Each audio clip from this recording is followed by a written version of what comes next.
దేవుని రాజ్యంలో ప్రవేశించాలంటే ఎన్ని శ్రమలు అనుభవించాలి? అనేక శ్రమలు అనుభవిస్తే తప్ప పరలోక రాజ్యంలో ప్రవేశించలేం. గనుక మనిషి బ్రతుకుపైనే దేవుని ప్రణాళికలోనే నీకు శ్రమ కలిగించడం, శ్రమ పెట్టడం, నీకు శిక్షణనివ్వటం, నీకు ట్రైనింగ్ ఇవ్వడం ఆయన ప్రణాళిక అది.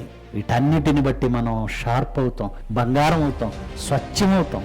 అలా నిన్ను స్వచ్ఛంగా మార్చుకోవాలంటే సుఖాలిస్తే చెడిపోతావు, కష్టాలిస్తే యోచిస్తావు, సిద్ధి పొందుతావు, సంపూర్ణమవుతావు.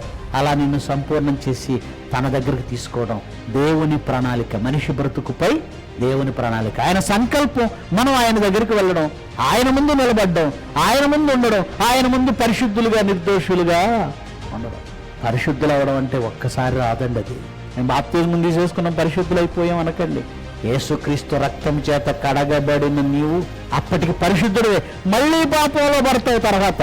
అలా కాదు, ప్రభువు నిన్ను పరిశుద్ధుడిగా మార్చిన తర్వాత ఆ పరిశుద్ధతను, ఆ స్వచ్ఛతను నిలబెట్టుకోవడానికి నువ్వు ఒక మహాపోరాటం చేయాలి. ఈ లోకంతో పోరాటం చేయాలి. ఆ పోరాటంలో నీకు కలిగేవేంటి? శ్రమలు, కన్నీళ్ళు. అలాగూ నువ్వు జీవితాంతం పరిశుద్ధుడిగా, నిర్దోషిగా నిలబడగలిగితే ఆయన సంకల్పాన్ని నెరవేర్చిన వాడవుతావు.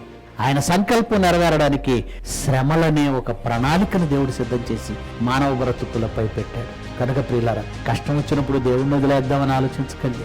ఈ దేవుని నమ్ముకున్నాం కానీ మాకు కష్టాలే అనుకోకండి. ఆ కష్టాలలో నుంచి నిన్ను సువర్ణంగా తీస్తాడు, బయటికి పరిపూర్ణం చేస్తాడు.